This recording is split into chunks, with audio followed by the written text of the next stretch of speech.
Diam-diam suamiku membelikan rumah mewah untuk selingkuhannya yang miskin secara kredit menggunakan uangku. Langsung kutarik semua hartaku.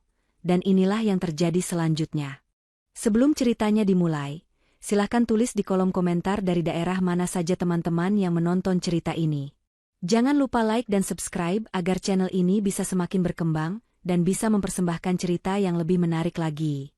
Clara Adelini Santoso adalah definisi wanita sukses. Di usianya yang baru menginjak 34 tahun, ia telah menduduki posisi manajer senior divisi pemasaran di sebuah perusahaan multinasional terkemuka. Setiap pagi, hidupnya dimulai dengan ritme yang presisi. Alarm berbunyi pukul 5 pagi, dilanjutkan dengan sesi yoga singkat di balkon apartemen mewahnya yang menghadap gemerlap kota Jakarta, lalu secangkir kopi hitam tanpa gula sembari memeriksa email-email penting yang masuk dari zona waktu berbeda. Clara adalah seorang wanita yang dibangun di atas fondasi disiplin, kerja keras, dan ambisi yang tak pernah padam. Dunianya adalah dunia target, tenggat waktu, dan rapat-rapat strategis yang menentukan nasib produk bernilai miliaran rupiah. Ia menyukai dunianya. Ia membangunnya dari nol, dengan keringat dan terkadang air mata. Di tengah dunianya yang serba cepat dan terstruktur itu, ada satu elemen yang menjadi penyeimbang, sumber kehangatan dan tempatnya berpulang. Elemen itu adalah Umar, suaminya. Umar adalah antitesis dari Clara. Jika Clara adalah api yang menyala-nyala, Umar adalah air yang tenang. Pria itu memiliki senyum yang mampu meluluhkan ketegangan di bahu Clara setelah 12 jam bekerja. Ia adalah pria yang akan menyambutnya di pintu dengan segelas teh hangat, menanyakan bagaimana harinya, dan mendengarkan semua keluh kesahnya tentang klien yang sulit atau bawahan yang tidak kompeten. Bagi Clara, Umar adalah surganya, pelabuhannya yang aman. Mereka telah menikah selama 5 tahun, sebuah perjalanan yang bagi Clara terasa begitu indah. Umar tidak bekerja secara formal. Setelah perusahaan rintisannya di bidang desain grafis gagal total 3 tahun lalu, ia seolah kehilangan semangat. Clara, dengan cinta yang melimpah, tidak pernah mempermasalahkannya. Ia berkata pada Umar untuk mengambil waktu sebanyak yang ia butuhkan untuk menemukan kembali gairahnya. Aku yang akan mengurus semuanya, Mas. Kamu cukup ada di sini untukku, begitu katanya saat itu, sambil memeluk suaminya yang tampak terpuruk. Sejak saat itu, Clara menjadi tulang punggung tunggal keluarga. Ia tidak keberatan. Gajinya lebih dari cukup untuk membiayai gaya hidup mewah mereka, membayar cicilan apartemen, 2 mobil Eropa, dan liburan ke luar negeri setidaknya setahun sekali. Umar, di sisi lain, mengisi hari-harinya dengan apa yang ia sebut sebagai proyek-proyek pribadi. Terkadang ia melukis, terkadang mencoba menulis novel, atau merancang ide bisnis baru yang tak pernah benar-benar lepas landas. Semua itu tidak menghasilkan uang, tapi Clara selalu mendukungnya, membelikan kanvas terbaik, laptop terbaru, dan semua yang Umar butuhkan. Baginya, kebahagiaan suaminya adalah segalanya. Namun, dalam beberapa bulan terakhir, surga kecil Clara mulai menunjukkan retakan-retakan halus yang nyaris tak terlihat. Awalnya, semua terasa biasa saja.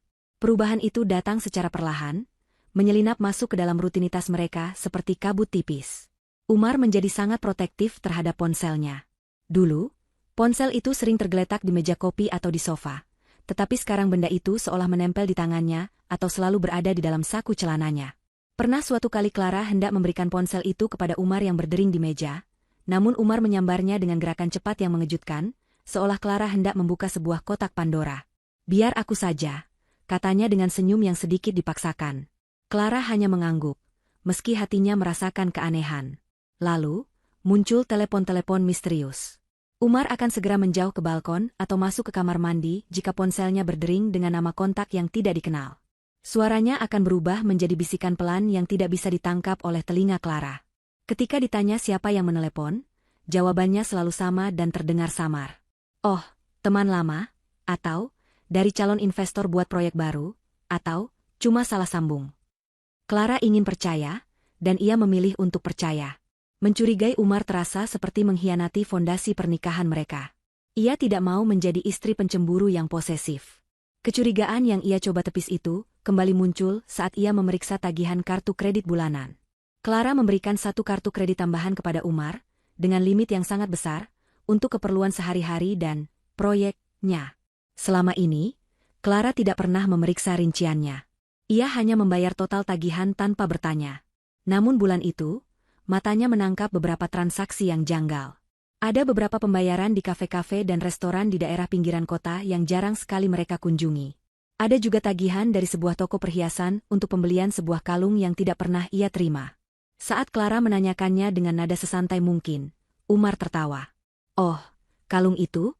Itu hadiah untuk ulang tahun ibu bulan depan, sayang. Aku sengaja beli lebih awal. Kamu kan tahu aku pelupa," jawabnya dengan begitu lancar. Clara merasa lega sekaligus sedikit bodoh, karena telah berpikiran negatif. Tentu saja, itu untuk ibunya. Umar memang suami dan anak yang sangat perhatian. Akan tetapi, retakan itu terus membesar. Suatu malam, Clara harus lembur di kantor untuk menyelesaikan presentasi penting.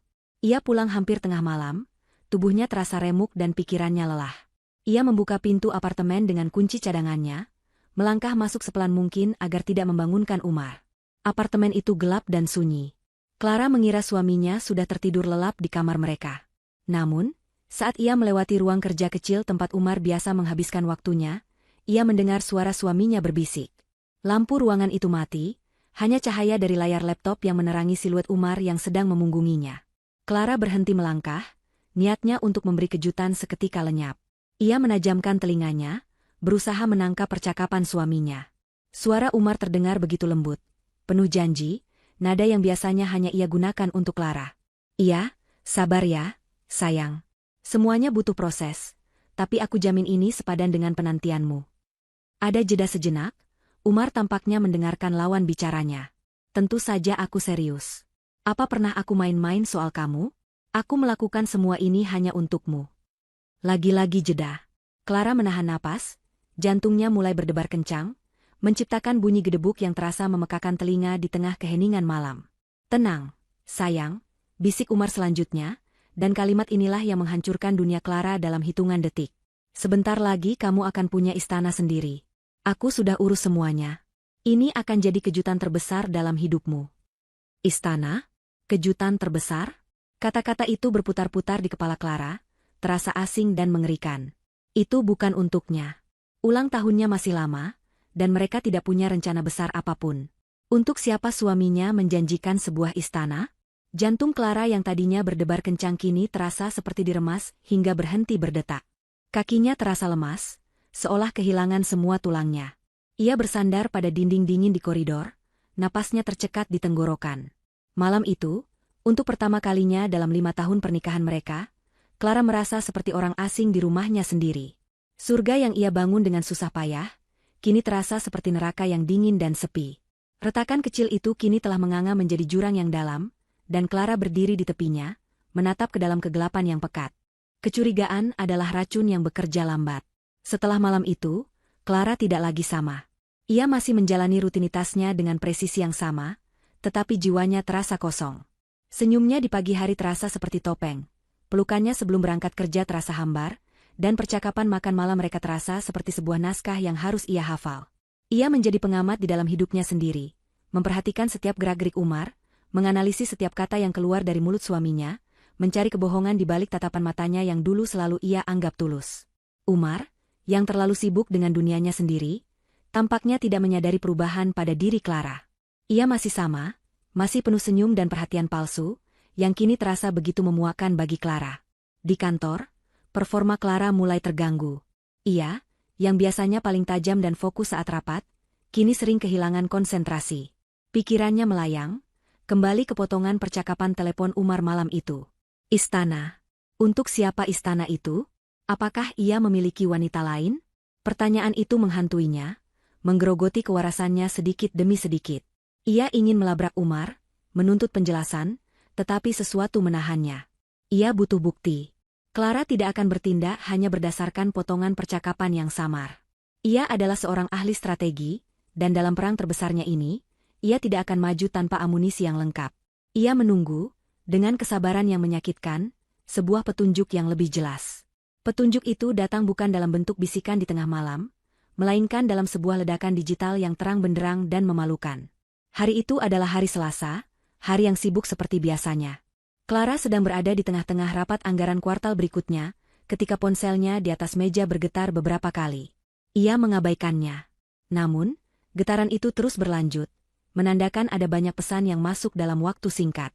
Merasa terganggu, Ia melirik notifikasi di layarnya. Ada beberapa pesan WhatsApp dari Ranti, salah satu rekan kerjanya dari divisi lain yang juga merupakan teman baiknya. Pesan terakhir dari Ranti hanya berisi 3 kata. Clara, lihat ini. Merasa ada sesuatu yang mendesak, Clara meminta izin keluar dari ruang rapat sejenak. Ia berjalan ke sudut koridor yang sepi, jantungnya berdebar tanpa alasan yang jelas. Ia membuka pesan dari Ranti.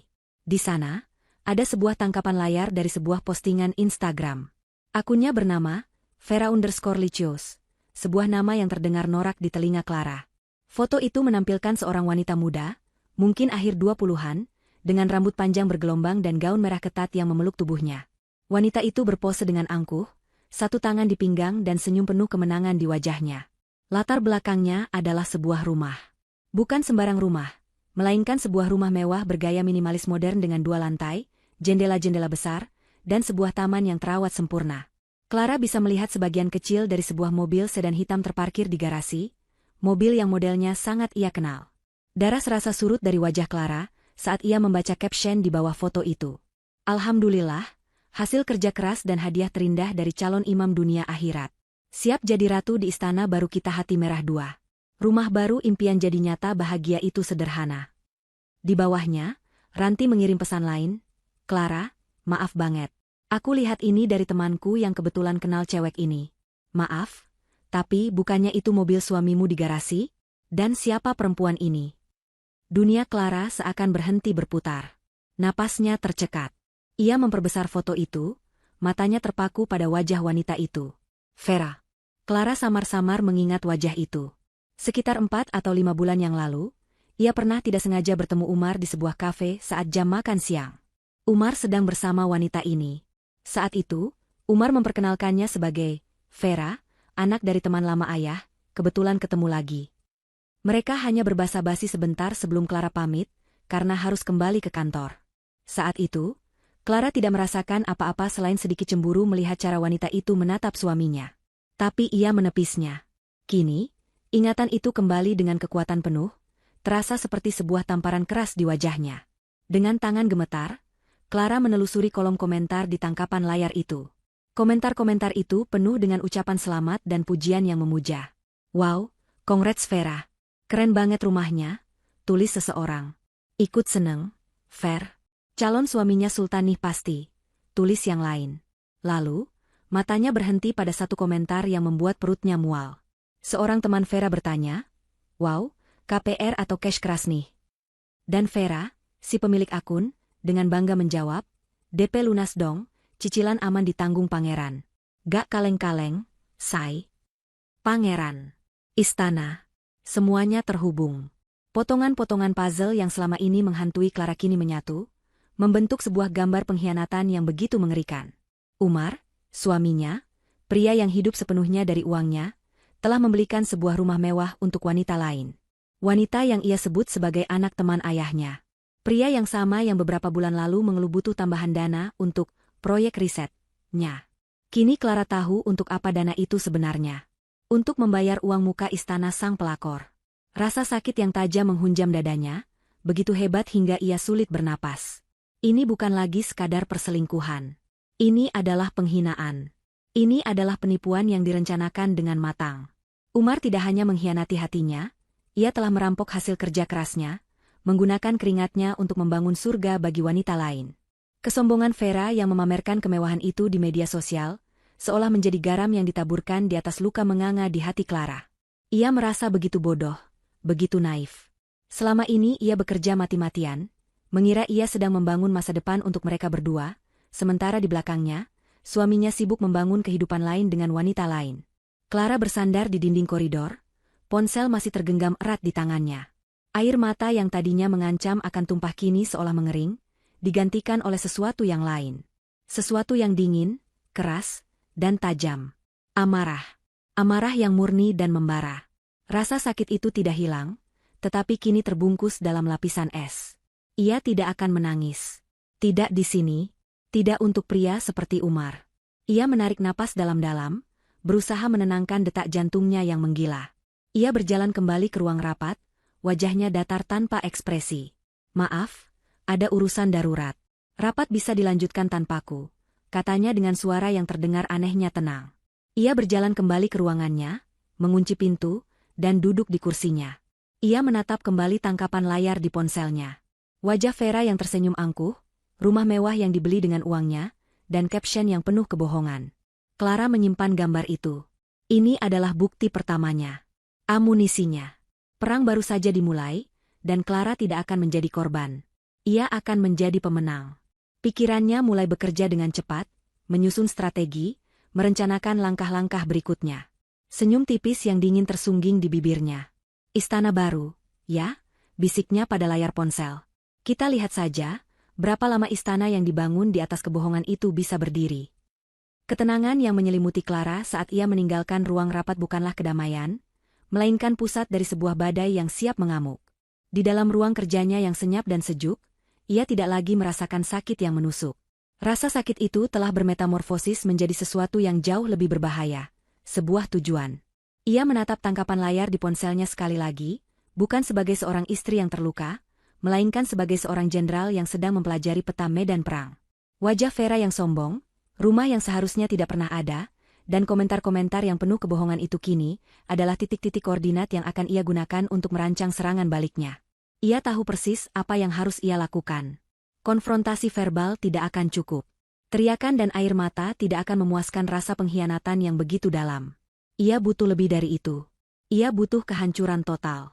Dan untuk itu, ia butuh bukti yang tak terbantahkan, amunisi yang akan meruntuhkan seluruh dunia palsu yang dibangun Umar.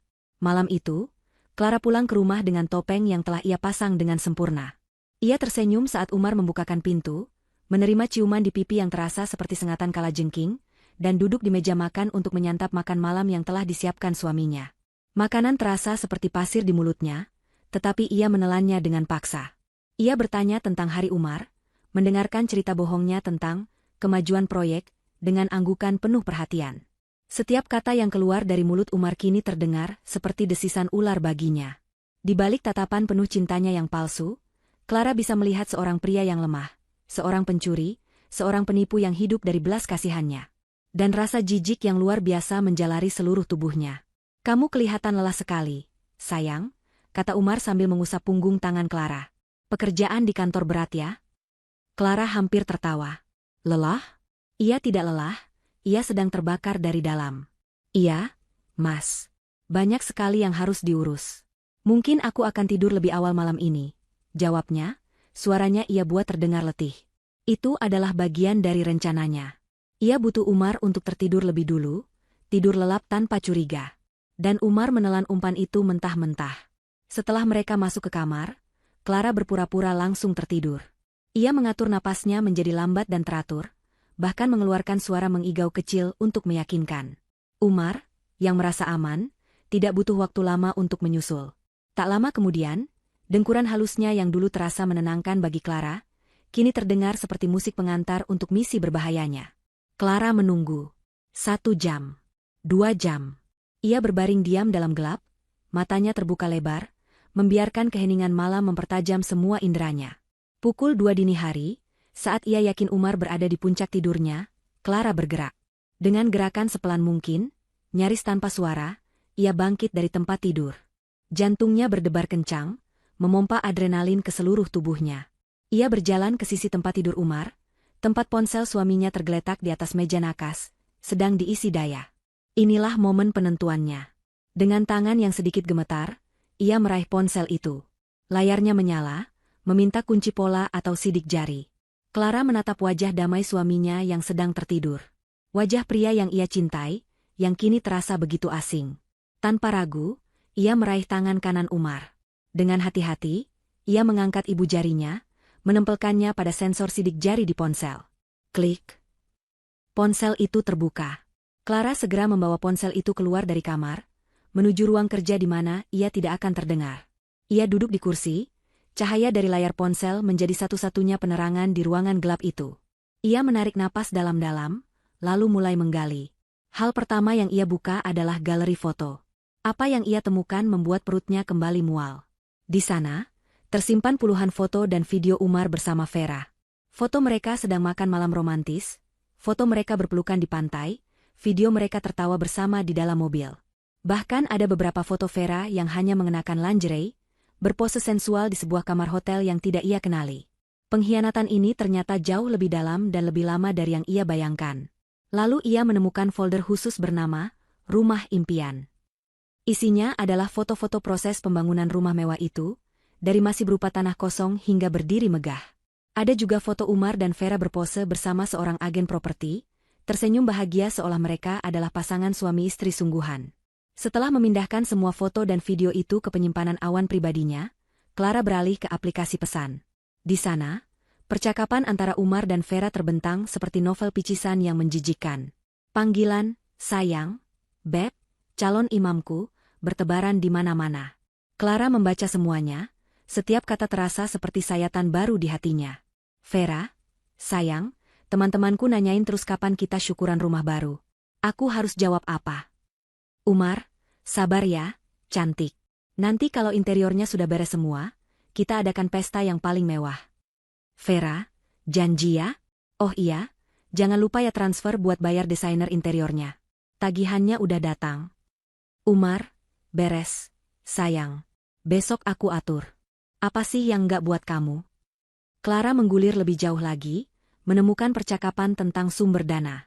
Vera, kamu yakin istrimu nggak bakal curiga kamu ambil uang sebanyak itu dari rekening bersama? Umar, tenang saja. Dia terlalu sibuk dan terlalu percaya sama aku. Aku bilang saja itu buat investasi proyek baru. Dia nggak akan pernah cek detailnya. Rasa jijik Clara mencapai puncaknya. Ia bukan hanya dikhianati, ia juga diremehkan. Dianggap bodoh dan lalai. Setelah menyimpan tangkapan layar dari percakapan-percakapan paling penting, Clara membuka target utamanya, email. Dengan sedikit usaha, ia berhasil menemukan apa yang ia cari dalam sebuah folder berlabel, pribadi. Isinya adalah harta karun digital yang akan menjadi senjata pamungkasnya. Di sana ada salinan digital dari perjanjian kredit pemilikan rumah, KPR, dari sebuah bank besar. Nama pemohonnya adalah Umar, namun Clara tahu, tanpa jaminan dari slip gaji dan riwayat keuangannya yang cemerlang, pengajuan itu tidak akan pernah disetujui. Nilai pinjamannya membuat Clara sesak napas. Angkanya jauh lebih besar dari sisa cicilan apartemen mereka. Ia menemukan bukti transfer uang muka, sejumlah ratusan juta rupiah, yang ditarik dari rekening tabungan darurat bersama mereka. Rekening yang Clara siapkan untuk masa depan, untuk dana pendidikan anak-anak mereka kelak, atau jika terjadi sesuatu yang buruk. Umar telah merampok masa depan mereka untuk membiayai fantasinya. Yang lebih mengerikan lagi, ia menemukan lampiran dokumen pengajuan kredit. Di sana, Umar telah memalsukan slip gaji dan surat keterangan kerja dari sebuah perusahaan fiktif. Ada email dari Vera yang membantunya, ini aku udah buatin draftnya, sayang. Tinggal kamu print dan tanda tangan. Nomor telepon kantornya pakai nomor temanku saja, nanti dia yang bantu jawab kalau ada verifikasi dari bank. Mereka adalah komplotan penipu. Clara merasakan amarah dingin yang belum pernah ia rasakan sebelumnya. Ini bukan lagi sekadar masalah rumah tangga. Ini adalah tindak kriminal. Dengan tangan yang kini mantap dan tidak lagi gemetar, ia meneruskan semua email penting itu ke alamat email pribadinya. Ia bekerja dengan cepat dan efisien, seperti sedang menangani krisis di kantor. Mengunduh semua lampiran, menyimpan semuanya dalam sebuah folder terenkripsi. Saat itulah matanya menangkap sebuah email terbaru dari pihak bank, masuk 2 hari yang lalu. Subjeknya, pemberitahuan jatuh tempo cicilan pertama KPR. Ia membukanya. Cicilan pertama yang jumlahnya fantastis itu akan jatuh tempo dalam 10 hari. Di bawah email itu, ada email lain yang belum dibaca dari Vera, dikirim sore tadi. Subjeknya, daftar belanjaan istana kita. Clara membukanya. Isinya adalah daftar panjang perabotan dan alat elektronik mewah, mulai dari sofa kulit, tempat tidur ukuran king, kulkas 2 pintu, hingga televisi layar lebar 80 inci. Di akhir email itu, Vera menulis, sayang, tolong transfer secepatnya ya. Masa rumah mewah isinya kosong, malu dong sama teman-teman arisan nanti. Clara menutup laptopnya. Semuanya sudah jelas. Rencananya sudah terbentuk sempurna di kepalanya. Ia mengembalikan ponsel Umar ke tempatnya semula, memastikan semuanya tampak persis seperti saat ia mengambilnya. Ia kembali ke tempat tidur, berbaring di samping pria yang telah menghancurkan hatinya. Namun kini, ia tidak merasakan sakit lagi. Yang ia rasakan hanyalah kekuatan. Umar dan Vera mengira mereka sedang mempermainkan seorang wanita bodoh yang buta oleh cinta. Mereka salah besar. Mereka baru saja membangunkan seekor singa betina yang selama ini tertidur. Dan Clara akan memastikan, mereka berdua akan membayar setiap sen dari pengkhianatan ini, dengan bunga yang sangat tinggi. Pagi berikutnya, matahari terbit seperti biasa, namun dunia Clara telah berubah total. Saat alarm berbunyi pukul 5, ia tidak lagi merasa lelah atau terbebani. Ia bangun dengan energi baru, sebuah semangat yang didorong oleh tujuan yang jelas. Ia melakukan sesi yoganya dengan gerakan yang lebih kuat dan penuh tenaga. Saat ia berdiri dalam pose prajurit, menatap cakrawala kota yang mulai terang, ia merasa seperti seorang prajurit sungguhan yang sedang mempersiapkan diri untuk pertempuran terbesar dalam hidupnya. Tidak ada lagi keraguan. Tidak ada lagi air mata. Yang tersisa hanyalah strategi.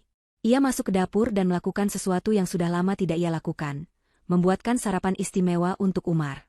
Ia memasak nasi goreng seafood kesukaan suaminya, lengkap dengan telur mata sapi setengah matang, persis seperti yang Umar suka. Aroma harum masakan memenuhi apartemen saat Umar akhirnya keluar dari kamar, menguap dan meregangkan tubuh. "Wow, wangi sekali. Tumben sekali kamu masak sarapan, sayang," kata Umar dengan senyum lebar, sama sekali tidak menyadari badai yang akan datang. Ia memeluk Clara dari belakang dan mencium lehernya. Clara menahan keinginan untuk mendorongnya. Sebaliknya, ia berbalik dan tersenyum.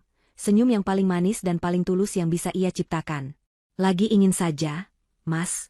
Kamu kan kerja keras mengurus proyek-proyek MU, sesekali harus dimanjakan," jawabnya, memberikan penekanan halus pada kata proyek. Umar tertawa, merasa tersanjung. "Kamu memang istri terbaik di dunia," katanya, lalu duduk di meja makan dan melahap sarapannya dengan gembira. Clara duduk di depannya, menyesap kopi hitamnya, dan memperhatikan suaminya dengan tatapan seorang ilmuwan yang sedang mengamati spesimen langka. Ia mempelajari setiap ekspresi wajahnya, setiap tawa palsunya, dan merasa kagum pada kemampuan pria itu untuk hidup dalam kebohongan yang begitu besar.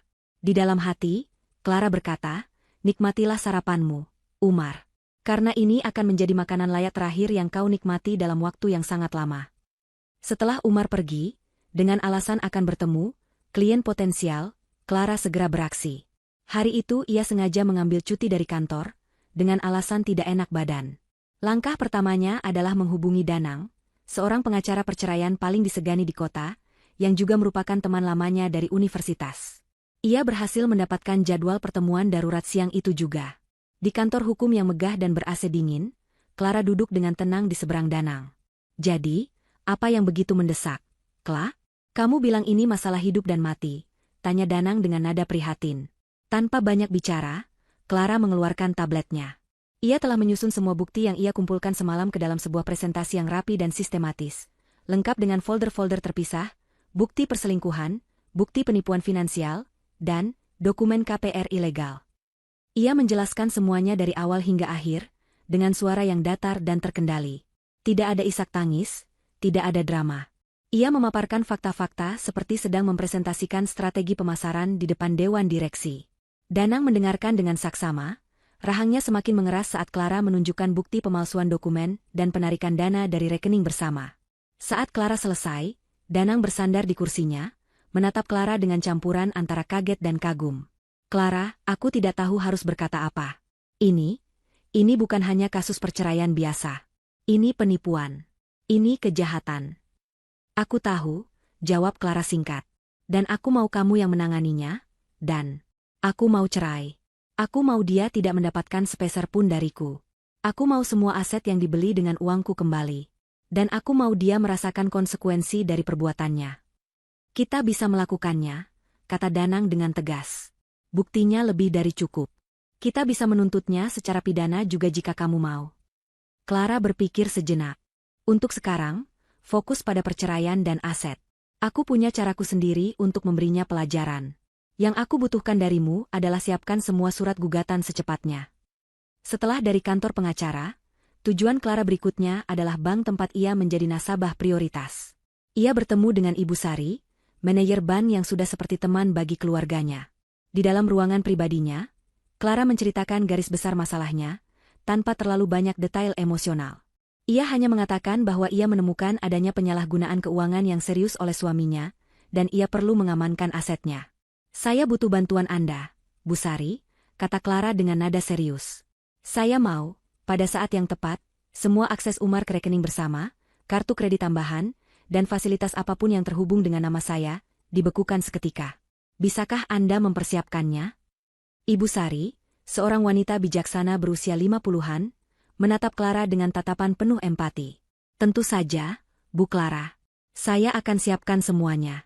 Anda hanya perlu memberi saya satu instruksi, lewat email atau telepon, dan dalam 5 menit, semuanya akan kami blokir. Terima kasih, kata Clara, merasa sedikit lega. Roda pembalasan telah mulai berputar. Sore itu, Clara menghabiskan waktu untuk membuka rekening baru di bank lain, memindahkan seluruh dana pribadinya, gajinya, dan bonus-bonusnya yang selama ini ia simpan di rekening bersama. Ia hanya menyisakan saldo yang cukup untuk membayar tagihan-tagihan rutin bulan itu. Ia bekerja dengan cepat, efisien, dan tanpa ampun. Malam harinya, saat Umar pulang, ia disambut dengan pemandangan yang sama seperti biasanya. Clara sedang duduk di sofa, membaca buku. Apartemen bersih dan makan malam sudah terhidang di meja. Umar, yang harinya mungkin dihabiskan dengan Vera untuk merencanakan istana, mereka, sama sekali tidak merasakan atmosfer yang telah berubah menjadi begitu dingin dan berbahaya. Ia mendekati Clara, membawakannya sebuket bunga lili putih. Untuk istriku yang paling cantik dan paling pekerja keras, katanya sambil menyerahkan bunga itu. Clara menerimanya dengan senyum yang telah ia latih sepanjang hari. Terima kasih, Mas. Indah sekali, katanya sambil mencium aroma bunga itu. Bunga yang mungkin dibeli dengan uangnya sendiri. Ia meletakkan bunga itu di vas, lalu kembali duduk di sofa. Laptopnya menyala di atas meja kopi, menampilkan sebuah spreadsheet anggaran yang tampak rumit. Umar duduk di sampingnya, merangkul bahunya. Kamu masih kerja saja, sayang. Istirahat dong. Sebentar lagi selesai, Mas. Hanya memeriksa beberapa hal, jawab Clara lembut. Umar tidak tahu, di balik jendela spreadsheet itu, ada sebuah jendela lain yang terbuka. Sebuah draft email untuk Ibu Sari, manajer banknya. Subjeknya sudah tertulis jelas. Instruksi, bekukan semua aset atas nama Umar. Isinya singkat dan padat, memberikan perintah yang telah mereka sepakati. Jari Clara berhenti sejenak di atas tombol, kirim. Belum. Waktunya belum tepat. Ia akan membiarkan Umar menikmati beberapa hari lagi dalam surga palsunya. Ia akan menunggu saat yang paling tepat, saat di mana kejatuhan Umar akan terasa paling menyakitkan dan paling memalukan. Ia menutup laptopnya, lalu bersandar di bahu Umar. Iya, kamu benar. Aku istirahat sekarang. Umar memeluknya lebih erat, merasa menjadi suami yang paling beruntung di dunia. Ia tidak merasakan dinginnya kulit Clara, atau detak jantungnya yang berirama seperti genderang perang. Ia sama sekali tidak tahu bahwa ia sedang memeluk badai, dan senyum manis di wajah istrinya adalah senyum tenang sebelum bencana itu datang menghancurkannya. Beberapa hari setelah Clara menyatakan perang dalam sunyi, Umar hidup dalam kebahagiaan yang hampa, sama sekali tidak menyadari bahwa fondasi dunianya telah retak dan siap runtuh. Ia justru merasa berada di puncak dunia. Ia telah berhasil mendapatkan rumah mewah untuk Vera, dan dalam pikirannya, ia adalah seorang pahlawan, seorang pangeran yang mewujudkan mimpi kekasihnya. Kebohongan yang ia jalani terasa begitu nyata, hingga ia mulai mempercayainya sendiri. Hari ini adalah hari besar bagi mereka. Setelah berhasil meyakinkan Vera untuk bersabar selama beberapa hari dengan alasan, dana investasi sedang dicairkan, Umar berjanji akan membawanya berbelanja perabotan. Ini adalah hari pembuktiannya, hari di mana ia akan menunjukkan pada Vera bahwa ia adalah pria yang mampu memberikan segalanya. Mereka memilih sebuah mall perabotan paling mewah di Jakarta Selatan, tempat di mana harga sebuah sofa bisa setara dengan harga sebuah mobil. Vera, dengan gaun musim panas dan kacamata hitam yang bertengger di atas kepala, tampak seperti seorang bintang film. Ia berjalan dengan penuh percaya diri, lengannya melingkar mesra di lengan Umar. Ponselnya selalu siap di tangan, merekam setiap momen untuk para pengikutnya di Instagram. Hai guys, hari ini aku sama pangeran mau belanja buat ngisi istana kita. Ikutin terus ya. Sapanya ke kamera, diakhiri dengan sebuah ciuman ke arah layar. Umar tersenyum bangga, dadanya membusung. Perhatian dan kekaguman dari Vera adalah candu baginya. Mereka berjalan dari satu toko ke toko lain. Pilihan Vera jatuh pada barang-barang yang paling mencolok dan paling mahal. Sebuah set sofa kulit berwarna putih gading dari Italia, sebuah meja makan dari lempengan marmer utuh yang tampak begitu berat, dan sebuah ranjang dengan kepala ranjang berukir yang megah. Umar hanya mengangguk setuju pada setiap pilihan Vera. Harga seolah bukan masalah. Apapun yang kamu mau, sayang, katanya berulang kali, merasa seperti seorang raja. Puncak dari tur belanja mereka adalah saat mereka memasuki sebuah toko elektronik premium. Mata Vera langsung tertuju pada televisi layar datar terbesar yang dipajang di dinding. "Sayang, aku mau yang itu," serunya sambil menunjuk televisi berukuran 85 inci dengan teknologi paling mutakhir. Harganya membuat beberapa pengunjung lain berdecak. Umar hanya tertawa. "Tentu, kita ambil yang itu." Setelah hampir 3 jam, mereka akhirnya menuju kasir dengan daftar pesanan yang panjang. Total tagihannya mencapai angka yang fantastis, cukup untuk membeli sebuah apartemen sederhana di pinggir kota. Vera berdiri di samping Umar, merekam momen itu dengan ponselnya, siap mengabadikan saat pangeran-nya mengeluarkan kartu saktinya. Umar, dengan gerakan yang telah ia latih dalam benaknya, mengeluarkan dompet kulitnya.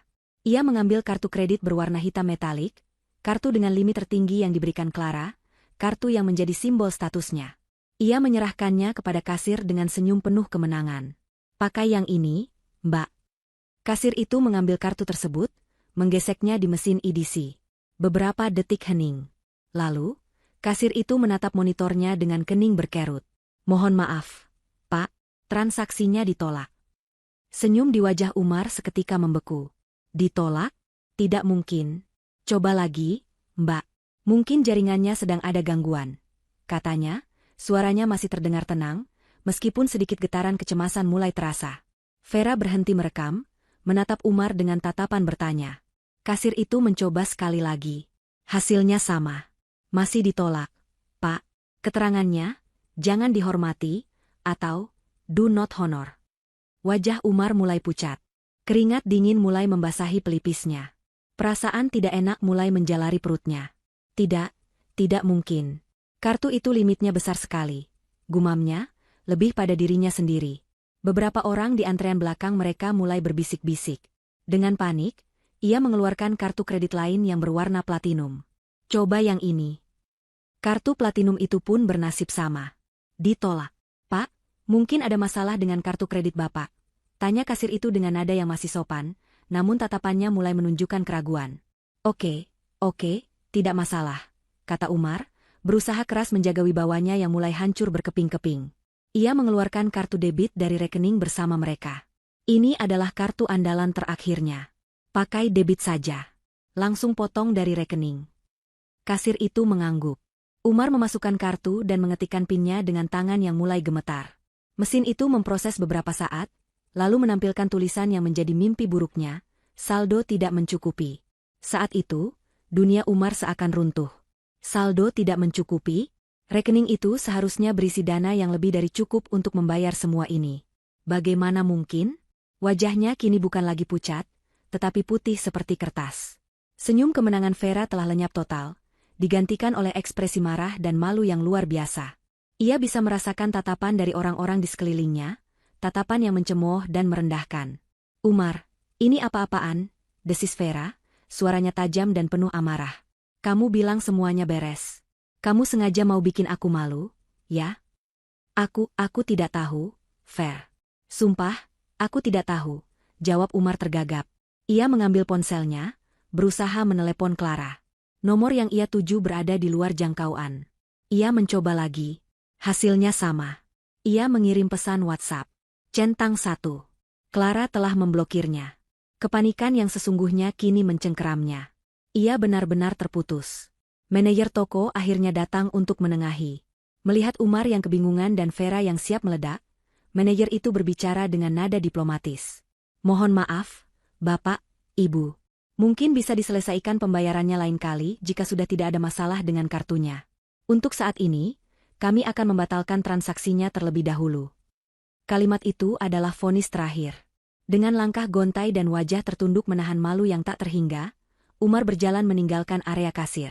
Vera mengikutinya dari belakang, wajahnya merah padam karena marah. Mereka berjalan melewati sofa kulit putih, meja marmer, dan televisi raksasa yang beberapa menit lalu mereka pilih dengan penuh sukacita. Kini, barang-barang itu seolah mengejek mereka. Begitu mereka sampai di parkiran basement yang sepi, amarah Vera meledak.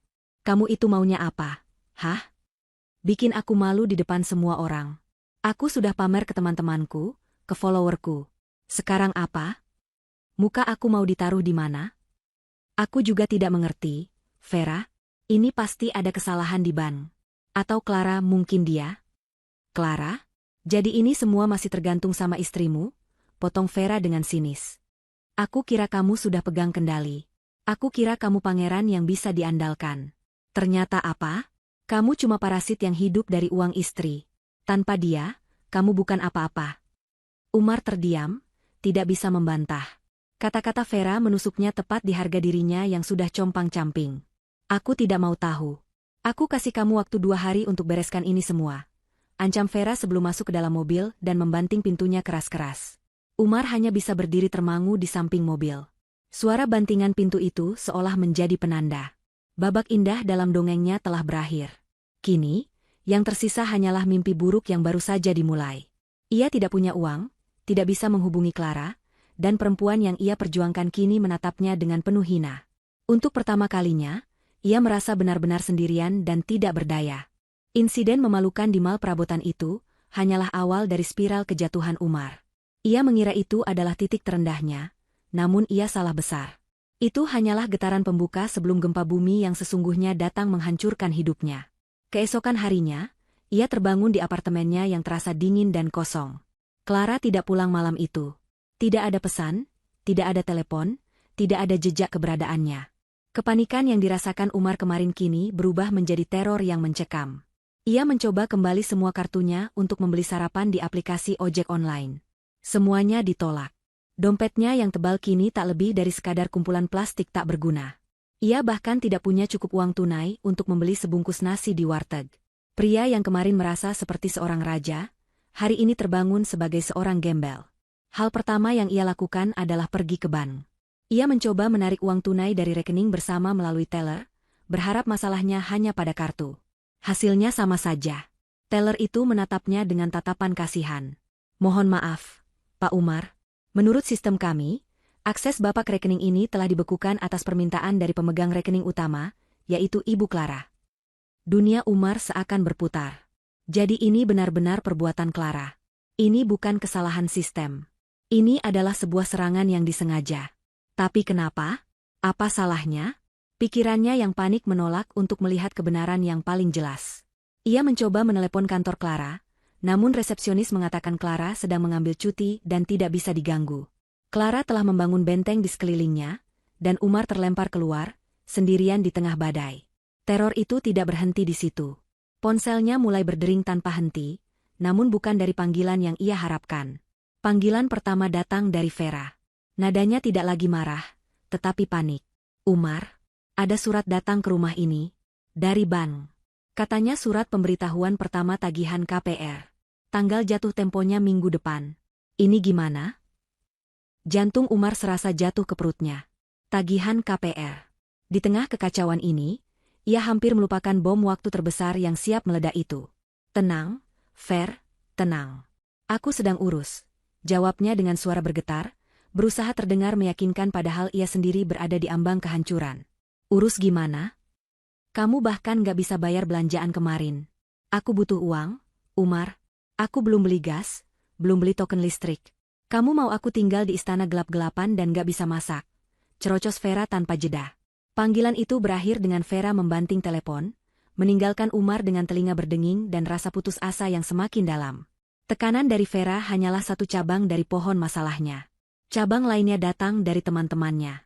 Dalam keputusasaannya, ia mulai menghubungi beberapa teman yang ia anggap dekat, mencoba meminjam uang dengan berbagai alasan. Bro, sorry ganggu. Boleh pinjam uang dulu nggak? Ada kebutuhan mendadak nih. Tanyanya pada Rian, teman main futsalnya. Terdengar helaan napas di seberang telepon. Waduh, Mar. Bukannya nggak mau bantu, tapi gue juga lagi pas-pasan banget bulan ini. Coba tanya yang lain, ya? Jawaban serupa ia dapatkan dari semua orang yang ia hubungi. Beberapa menolak dengan halus, yang lain bahkan tidak mengangkat teleponnya. Umar akhirnya sadar. Selama ini, lingkaran pertemanannya menghormatinya bukan karena dirinya, tetapi karena statusnya sebagai suami Clara, pria yang selalu mentraktir, pria yang mengendarai mobil mewah, pria yang seolah tak pernah punya masalah keuangan. Kini, saat sumber kemewahan itu hilang, ia bukan siapa-siapa. Ia hanyalah seorang pengangguran tanpa reputasi. Hari-hari berikutnya terasa seperti di neraka. Ponselnya terus-menerus dibombardir oleh pesan dari Vera yang semakin histeris, dan email serta SMS dari bank yang nadanya semakin mendesak. Dari pemberitahuan jatuh tempo, berubah menjadi peringatan pembayaran pertama, lalu menjadi peringatan keterlambatan pembayaran. Setiap notifikasi yang masuk membuat jantungnya berdebar kencang. Ia mulai tidak bisa tidur. Wajahnya menjadi kuyu, lingkaran hitam terbentuk di bawah matanya. Ia terkurung di dalam apartemen mewah yang kini terasa seperti penjara, tanpa uang, tanpa makanan, dan tanpa harapan. Setelah 3 hari hidup dalam siksaan, Umar mencapai batasnya. Ia tidak peduli lagi. Ia harus bertemu Clara. Ia harus mendapatkan penjelasan. Ia harus memohon, berlutut, melakukan apapun agar Clara menghentikan semua ini. Dengan sisa tenaga yang ia miliki, ia memutuskan untuk menunggu Clara di rumah, berharap istrinya itu akan pulang. Ia menunggu sepanjang hari, menatap pintu dengan cemas. Malam tiba, dan Clara tak kunjung datang. Apartemen itu tetap gelap dan sunyi. Umar mulai merasa putus asa. Mungkin Clara tidak akan pernah kembali. Saat ia hendak menyerah, matanya menangkap sesuatu di atas meja makan yang terbuat dari kayu jati solid. Sebuah amplop coklat yang tampak resmi, tergeletak tepat di tengah meja. Amplop itu tidak ada di sana tadi pagi. Pasti ada seseorang yang mengantarkannya saat ia sedang di kamar. Jantungnya berdebar kencang. Apakah ini dari Clara? Apakah ini berisi surat penjelasan?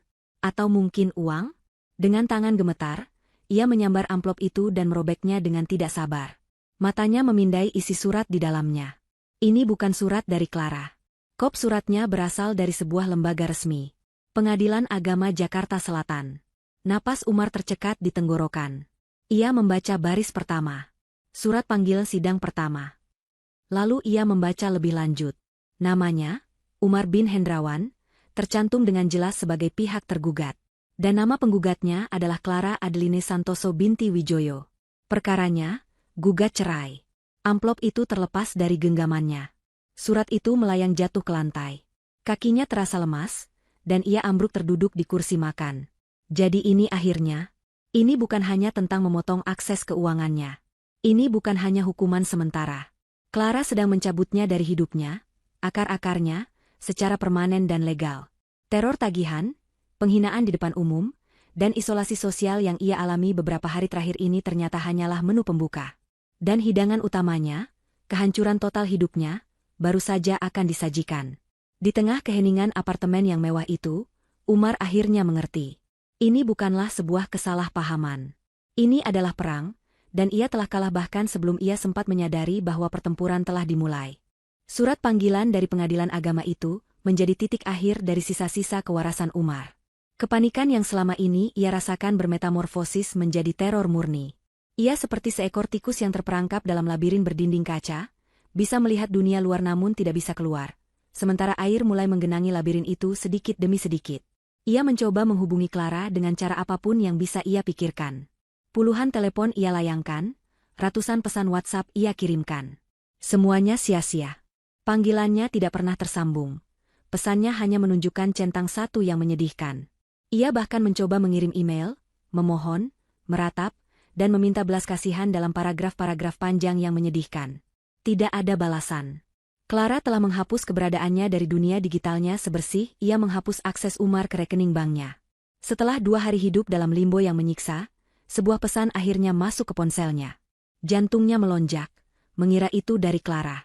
Namun, pesan itu datang dari nomor yang tidak dikenal. Isinya singkat, dingin, dan profesional. Selamat siang, Bapak Umar. Saya Danang, kuasa hukum dari Ibu Clara Adeline Santoso. Klien saya setuju untuk bertemu dengan Anda besok, pukul 2 siang, di kantor kami.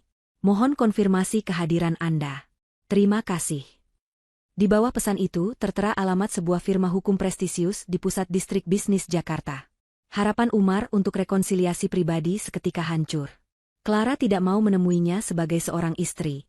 Ia akan menemuinya sebagai lawan, didampingi oleh seorang pengacara. Meski begitu, ini adalah satu-satunya kesempatannya. Kesempatan untuk berbicara, untuk memohon, untuk memperbaiki segalanya. Saya akan datang, balasnya dengan cepat. Keesokan harinya, Umar berdiri di depan gedung pencakar langit yang menjulang tinggi, tempat kantor hukum Danang berada. Ia menatap pantulan dirinya di pintu kaca lobi. Penampilannya kacau. Ia tidak bercukur selama beberapa hari, kantung matanya menghitam karena kurang tidur, dan kemeja yang ia kenakan kusut karena ia tidak punya uang untuk membawanya ke Penatu. Ia tampak seperti orang kalah, kontras dengan para eksekutif berpenampilan necis yang lalu lalang di sekitarnya. Dengan langkah berat, ia masuk dan menuju lantai 35. Ruang pertemuan itu terasa dingin dan steril. Dindingnya terbuat dari kaca, menampilkan pemandangan kota Jakarta dari ketinggian. Di tengah ruangan, sebuah meja kayu panjang dan mengkilap berdiri kokoh. Dan di salah satu sisinya, Clara sudah duduk tegak. Jantung Umar seakan berhenti berdetak saat melihatnya. Clara tampak memukau. Ia mengenakan sebuah setelan blazer berwarna biru tua yang pas di badan, rambutnya ditata rapi, dan riasannya sempurna. Tidak ada jejak kesedihan atau kemarahan di wajahnya. Yang ada hanyalah aura kekuatan dan ketenangan yang dingin, aura seorang CEO yang siap memimpin rapat dewan direksi, bukan seorang istri yang hatinya hancur. Di sampingnya duduk Danang, sang pengacara, dengan setumpuk map tebal di depannya. Umar masuk ruangan itu, merasa kecil dan tidak berarti. "Clara?" panggilnya dengan suara serak. Clara tidak menjawab. Ia hanya menatap Umar dengan tatapan kosong, seolah sedang melihat orang asing. Danang yang mempersilakan Umar duduk di seberang mereka. Begitu duduk, pertahanan Umar runtuh. Ia tidak peduli lagi dengan harga diri. Ia mulai memohon. "Clara, maafkan aku. Aku tahu aku salah besar," katanya, air mata mulai mengalir di pipinya. "Aku hilaf, Clara. Aku mohon, beri aku satu kesempatan lagi. Aku akan tinggalkan Vera, aku akan jual rumah itu, aku akan lakukan apapun yang kamu mau. Jangan ceraikan aku, Clara. Aku mohon." Ia menumpahkan semua penyesalannya, tangisannya semakin menjadi-jadi, suaranya bergetar hebat. Ia bersujud di lantai, mencoba meraih kaki Clara, namun Danang segera menghalanginya. Selama rentetan permohonan yang menyedihkan itu, Clara hanya diam. Ia tidak menunjukkan emosi apapun.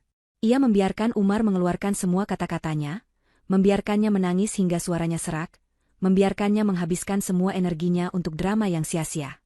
Keheningan Clara terasa jauh lebih menakutkan daripada amukan badai. Ketika Umar akhirnya terdiam, kehabisan kata-kata dan air mata, hanya menyisakan isak tangis yang tertahan, barulah Clara bergerak. Ia tidak mengatakan sepatah kata pun untuk menanggapi permohonan emosional Umar. Sebaliknya, ia mendorong sebuah map tebal berwarna merah ke seberang meja, hingga berhenti tepat di depan Umar. "Buka itu," kata Clara, suaranya terdengar untuk pertama kali. Datar, dingin, dan tanpa emosi. Dengan tangan gemetar, Umar membuka map itu. Isinya adalah salinan lengkap dari perjanjian KPR rumah Vera, lengkap dengan semua dokumen palsu yang ia ajukan. Di atasnya, Clara telah menempelkan cetakan foto-foto dari akun Instagram Vera yang sedang berpose di depan rumah itu. Sebelum Umar sempat bereaksi, Clara mendorong map kedua, berwarna biru. "Dan yang ini," lanjutnya dengan nada yang sama, "adalah transkrip lengkap percakapanmu dengan perempuan itu. Dari mulai kalian merencanakan penipuan ini, hingga saat dia mengirimimu daftar belanja perabotan. Semuanya ada di sini." Umar menatap lembaran-lembaran kertas itu dengan ngeri. Semua percakapan pribadinya, semua kebohongannya, tercetak jelas hitam di atas putih. Clara belum selesai. Ia mendorong map ketiga, berwarna hijau. "Ini adalah laporan transaksi dari rekening bersama kita selama 6 bulan terakhir. Aku sudah menandai setiap sen yang kau curi dariku, yang kau sebut sebagai dana, proyek, yang ternyata kau gunakan untuk membayar uang muka istananya." Setiap map yang didorong Clara ke arahnya terasa seperti sebuah pukulan telak ke wajah Umar. Permohonannya, air matanya, semuanya terasa konyol dan tidak berarti di hadapan tumpukan bukti yang begitu nyata dan tak terbantahkan ini. Ia telah ditelanjangi sepenuhnya. Wajah Umar yang pucat kini berubah menjadi panik. Logikanya yang selama ini tertutup oleh kebohongan akhirnya bekerja.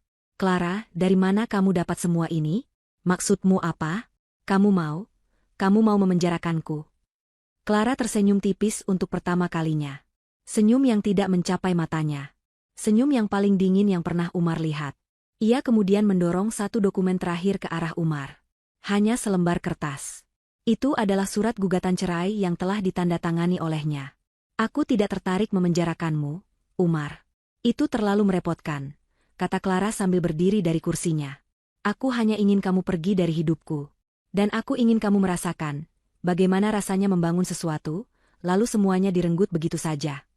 Umar menatap Clara dengan putus asa, napasnya terengah-engah.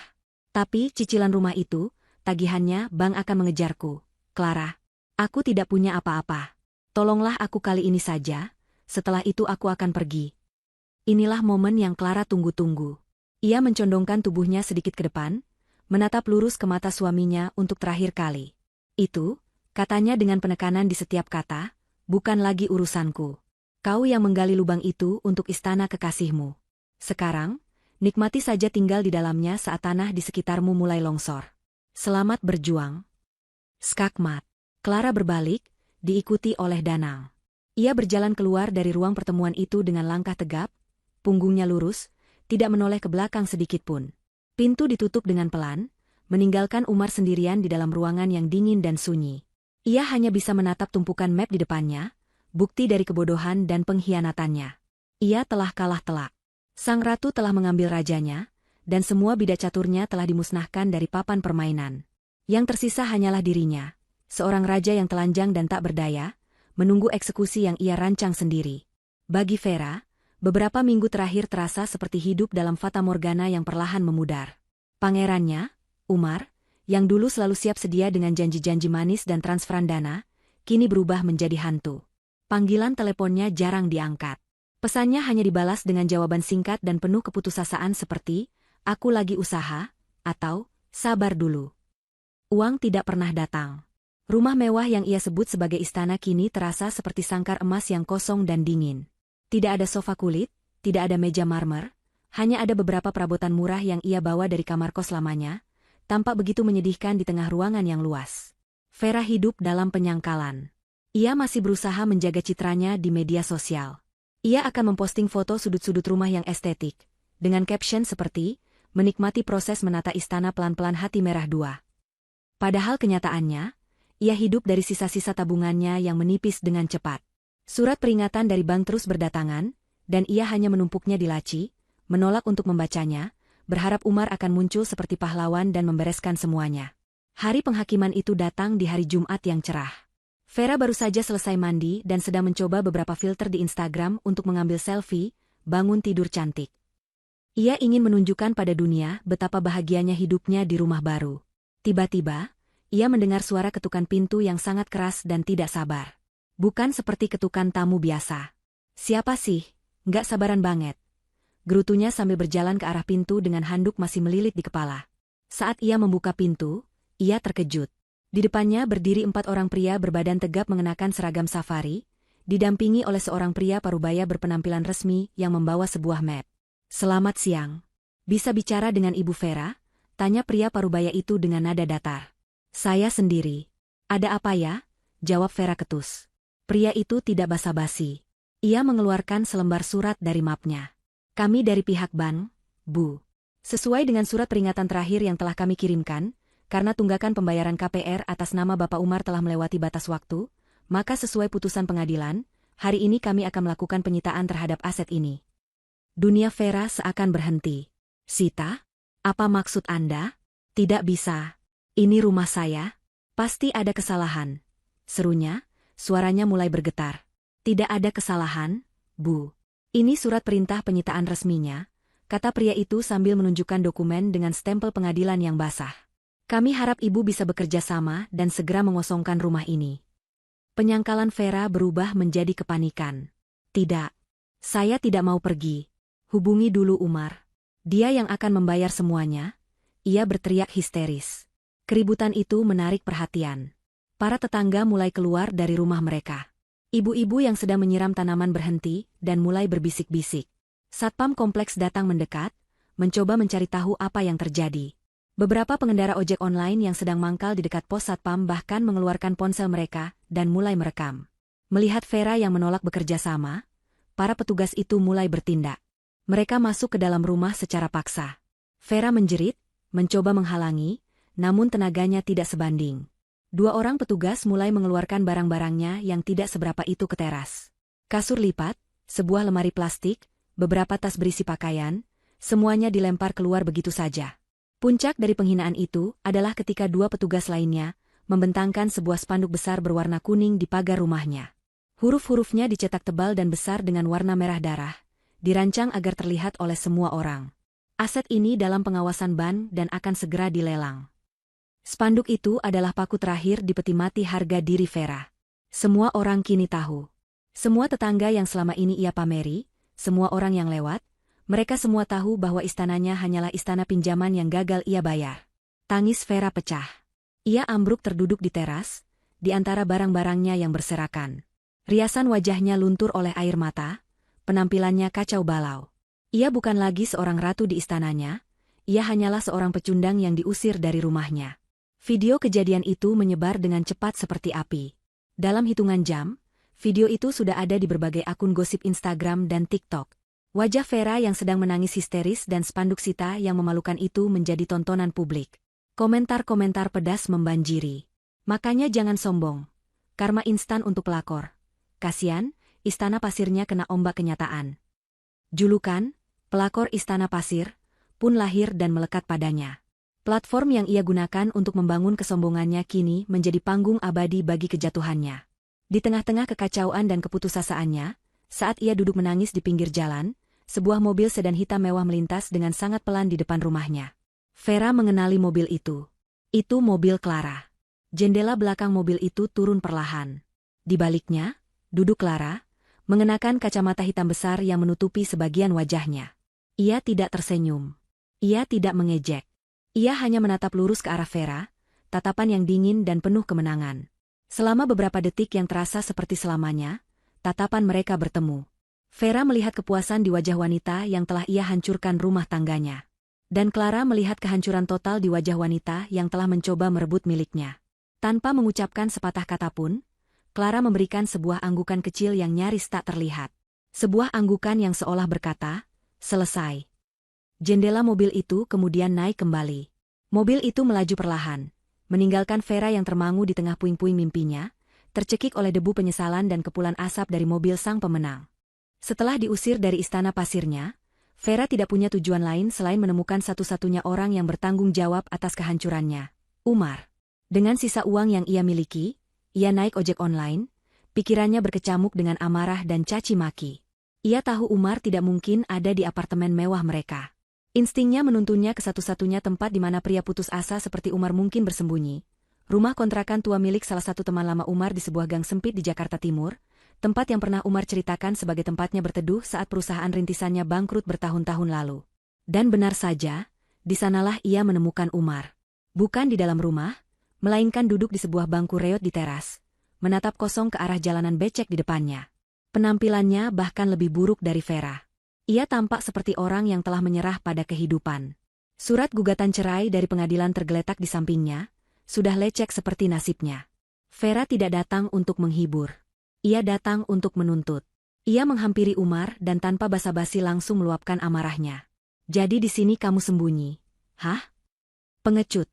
Bentaknya, suaranya menarik perhatian beberapa tetangga yang sedang mengobrol. Umar mengangkat kepalanya perlahan, matanya yang kuyu menatap Vera tanpa ekspresi. Vera? Jangan sebut namaku, potong Vera. Gara-gara kamu, aku kehilangan segalanya. Aku malu, Umar. Aku jadi bahan tertawaan semua orang. Video aku diusir dari rumah itu viral. Semua orang memanggilku, pelakor istana pasir.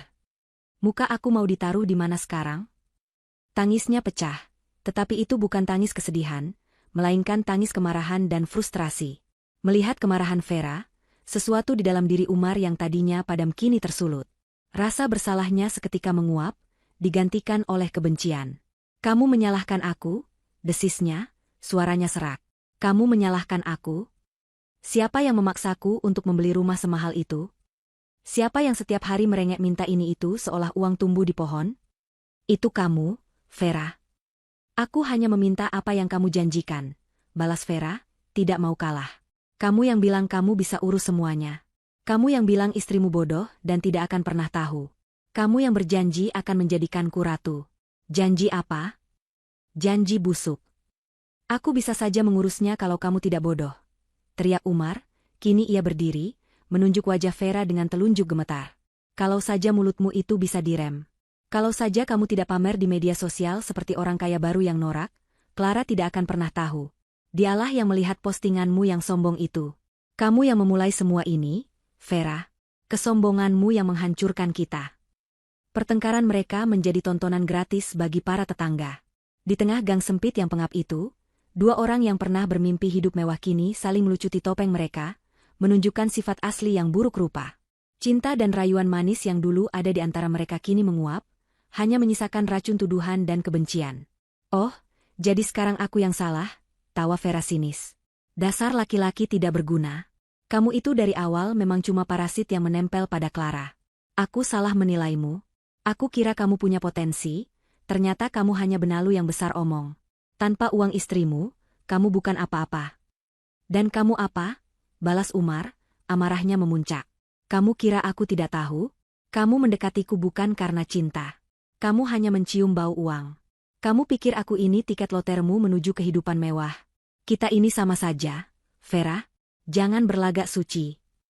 Kata-kata itu menampar Vera. Untuk sesaat, ia terdiam. Karena apa yang dikatakan Umar adalah kebenaran. Mereka berdua adalah penipu yang saling memanfaatkan. Hubungan mereka tidak dibangun di atas cinta, tetapi di atas fondasi keserakahan yang rapuh. Dan kini, fondasi itu telah hancur, menimpa mereka berdua di bawah reruntuhannya. Vera menatap Umar dengan tatapan jijik. Pria di depannya ini bukan lagi pangeran yang ia puja. Ia hanyalah seorang pecundang yang menyedihkan, sama seperti dirinya. Tidak ada lagi yang bisa diharapkan darinya. Kamu benar, katanya dengan suara dingin. Kita memang sama. Sama-sama gagal. Tapi setidaknya aku tidak akan membiarkan diriku tenggelam bersamamu. Setelah mengucapkan kata-kata itu, Vera berbalik. Ia berjalan pergi tanpa menoleh lagi, meninggalkan Umar yang berdiri termangu. Pertengkaran itu telah mengakhiri segalanya. Tidak ada perpisahan yang menyedihkan, hanya rasa lega karena telah lepas dari beban satu sama lain. Umar kembali terduduk di bangku reot itu. Kini ia benar-benar sendirian. Ditolak oleh istri yang pernah mencintainya, dibuang oleh selingkuhan yang ia perjuangkan. Ia menatap surat gugatan cerai di sampingnya. Hanya itu yang tersisa dari kehidupannya yang dulu gemerlap. Dalam puncak keputusasaannya, terbersit satu ide gila terakhir. Ia harus menemui Clara. Bukan untuk meminta rujuk, tetapi hanya untuk memohon sedikit belas kasihan, mungkin pekerjaan, atau sedikit uang untuk memulai hidup baru. Dengan sisa-sisa tenaga dan harga diri, ia pergi ke kantor Clara. Ia berhasil sampai di lobi gedung yang megah itu, namun langkahnya dihentikan oleh dua orang satpam yang berbadan tegap. Penampilannya yang kacau membuatnya tampak mencurigakan. Maaf, Pak. Ada perlu dengan siapa? Tanya salah satu satpam dengan tegas. Saya mau bertemu dengan Ibu Clara Adeline, jawab Umar terbata-bata. Sudah ada janji? Ibu Clara tidak bisa ditemui jika tidak ada janji, kata satpam itu lagi, tatapannya menghakimi. Saat itulah, pintu lift di lobi utama terbuka. Dari dalamnya, keluarlah Clara, dikelilingi oleh beberapa rekan kerjanya. Mereka semua tampak profesional dan bersemangat. Clara, yang berada di tengah-tengah mereka, sedang tertawa lepas menanggapi lelucon salah seorang rekannya. Ia tampak begitu hidup, begitu berkuasa, begitu bahagia.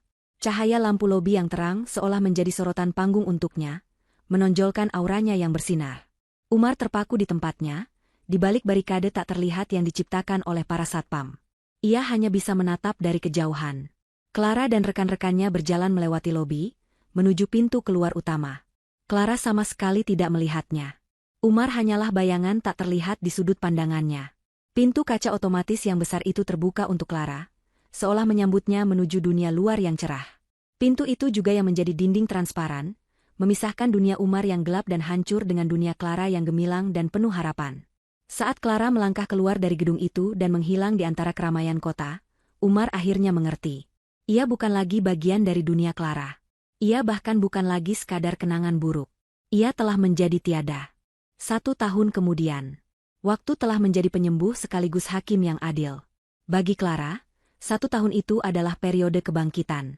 Proses perceraiannya berjalan lancar.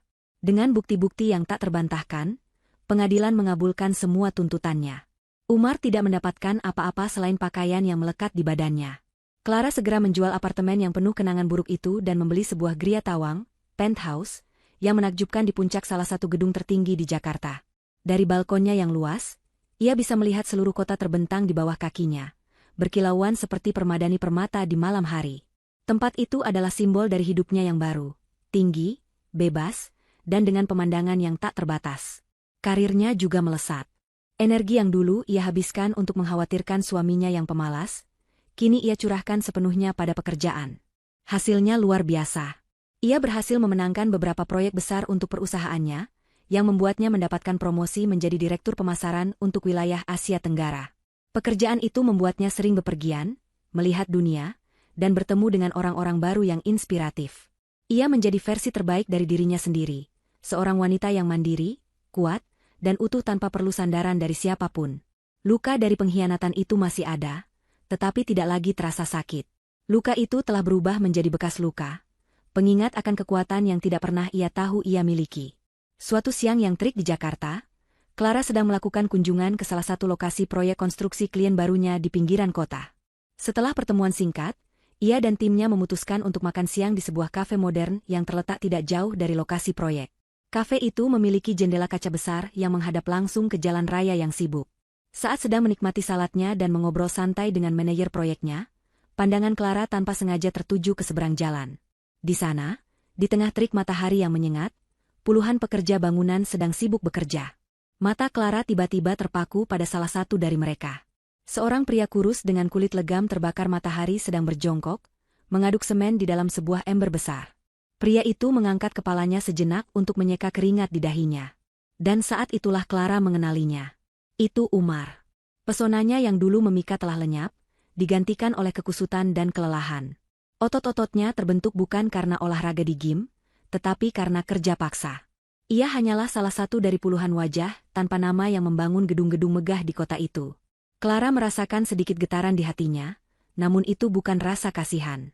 Itu adalah perasaan bahwa sebuah siklus telah berakhir. Saat ia hendak mengalihkan pandangannya, matanya menangkap pemandangan lain yang tak kalah mengejutkan. Tepat di seberang lokasi konstruksi itu, berdirilah sebuah warung Tegal yang ramai dan agak kumuh. Di depan warung itu, seorang wanita dengan celemek kotor sedang sibuk melayani para kuli yang antre untuk makan siang. Wajahnya kusam tanpa riasan, rambutnya diikat seadanya, dan gerakannya tampak kasar dan lelah saat ia menyendokkan nasi dan lauk ke piring-piring. Itu Vera. Sang ratu, yang dulu bermimpi tinggal di istana, kini menghabiskan harinya dengan melayani para pekerja di tengah kepulan asap dan debu jalanan. Seolah diatur oleh takdir, pada saat yang bersamaan, Umar yang sedang beristirahat dan Vera yang sedang melayani pelanggan, keduanya tanpa sengaja mengangkat kepala dan menatap ke arah kafe di seberang jalan. Tatapan mereka melintasi jalanan yang ramai dan bertemu dengan tatapan Clara yang sedang duduk dengan tenang di dalam ruangan ber-AC. Selama beberapa detik, waktu seolah berhenti. Wajah Umar dan Vera menunjukkan ekspresi yang sama, keterkejutan, yang dengan cepat berubah menjadi rasa malu, iri, dan penyesalan yang mendalam. Mereka melihat Clara, wanita yang telah mereka hianati, duduk di dunianya yang berbeda, tampak begitu tenang, begitu sukses, begitu tak tersentuh. Sementara mereka berdua, terperangkap dalam neraka duniawi yang mereka ciptakan sendiri, hanya bisa menatap dari kejauhan. Clara menahan tatapan mereka selama beberapa saat. Tidak ada kebencian di matanya. Tidak ada amarah. Yang ada hanyalah sebuah ketenangan, sebuah kesadaran bahwa keadilan universal telah menemukan jalannya. Ia tidak perlu membalas dendam lebih jauh. Hidup telah melakukannya untuknya. Dengan gerakan yang anggun dan perlahan, Clara mengangkat gelas jus jeruknya, sebuah gerakan kecil yang hanya bisa dimengerti oleh mereka bertiga. Itu bukan untuk mengejek. Itu adalah sebuah toa untuk dirinya sendiri, untuk kebebasannya, untuk kemenangannya. Setelah itu, ia mengalihkan pandangannya, kembali fokus pada percakapannya dengan manajer proyeknya seolah tidak terjadi apa-apa. Baginya, Umar dan Vera bukan lagi bagian dari ceritanya.